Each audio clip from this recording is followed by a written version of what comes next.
Hey, welcome back, guys. We are hoping to be visiting via Zoom with some ladies who are talking about Alzheimer's, and it is such a devastating disease.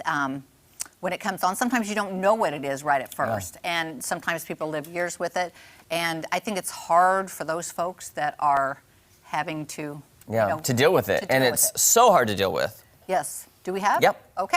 So we want to welcome Sue Peshin, President and CEO of the Alliance for Aging Research, and also Stephanie Monroe, Executive Director of African Americans Against Alzheimer's, and also a caregiver to an Alzheimer's patient. Thank you both for joining us. Good morning. Good morning. Thanks for having us. Yeah, thank you for what you're doing. Now, tell us what you all are doing to help combat this disease and also how to help caregivers. We'll start with you, Sue. Absolutely. So we're working on a really important issue right now.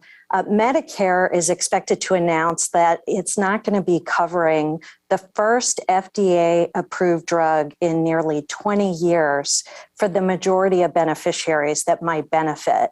And that's just unacceptable to us. This is for folks in the earlier stages of the illness. It has the potential to delay decline, and they just don't want to pay for people with Alzheimer's, and that's not okay for us. So we've organized a whole bunch of groups in partnership with Us Against Alzheimer's and African Americans Against Alzheimer's to speak out and let Medicare know this is not okay. Let our members of Congress know this is not okay. It's not okay, and it's astounding to learn this morning. I had no idea. Stephanie, we've understood that the African American population sees more of this disease than it should. Why is that? Well, there's a lot that we don't understand, but we believe it's because of different comortalities that accompany Alzheimer's disease, like diabetes, heart disease, cardiovascular conditions, and general social determinants of health, where we live, how we're educated, the environment. Zip code can be a great predictor of a person's likelihood to develop Alzheimer's, and then access to good health care. But the point is that African Americans are at least twice as likely to develop Alzheimer's as non-Hispanic whites.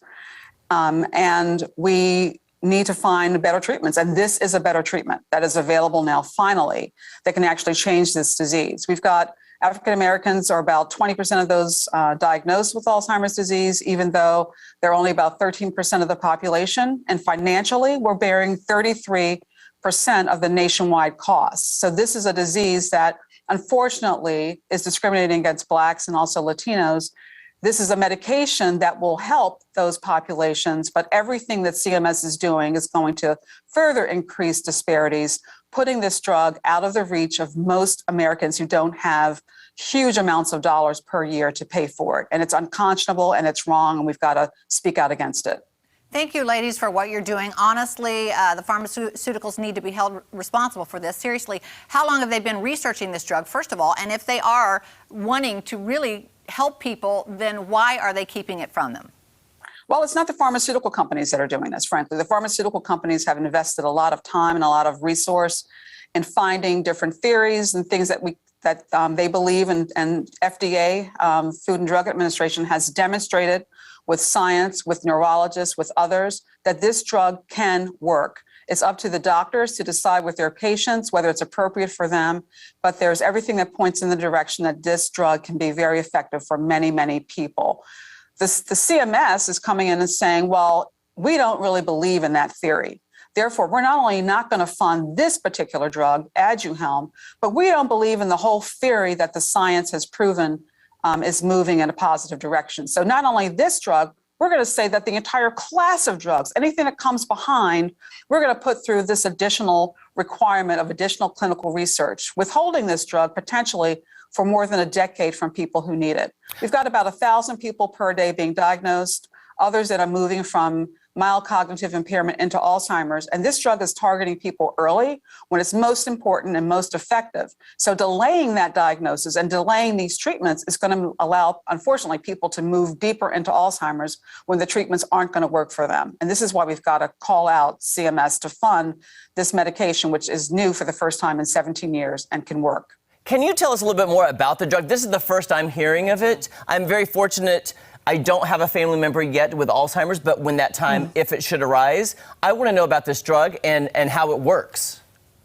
Sure, absolutely. So the first drug that was approved by the FDA in this class is called Aduhelm, and there are several more, as Stephanie mentioned, that are close behind and likely to be approved by the FDA. There's 3 others in the next 1 to 2 years, which is why this timing is awful. And you all asked about why this is. Well, Medicare's a payer.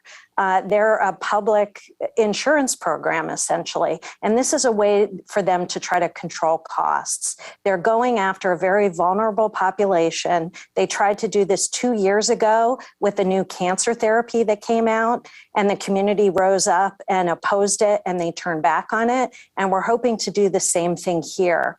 The drug actually reduces amyloid in the brain, which is one of the hallmarks of Alzheimer's disease. There's a development of amyloid plaques and also tau, which create memory problems and prevent you from being able to function like you normally would gradually over time. And this removes some of those plaques in the brain and is thought to also help with delaying the decline in your cognition. So it has really good results. It's the first disease-modifying therapy that the FDA has ever approved for this disease. And just when that's happening, Medicare is trying to cut it off at the knees. Sue and Stephanie, how can the general public help? What can we do? Absolutely. Contact your members of Congress. We've set something up. It's really easy to do. Just text Cover Now to 52886, and it'll take you to a link. And you can easily email your members of Congress, let them know you want to see coverage for this medication. They can intervene. This has become a big political issue. Patients are right in the middle of it. We need to take them out and just give coverage. They've put into the Medicare program their entire lives. And it's our responsibility to cover them now that they need it. Sue and Stephanie, thank you so much, for being here with us this morning, and also for fighting the good fight for people who can't. We appreciate you more than you know, and we will contact our congressman after the show. So thank you so much for what you're doing. We really do appreciate you very much. Thank you. Thank you. Have a great day. Thank you. Thank you You so too. much.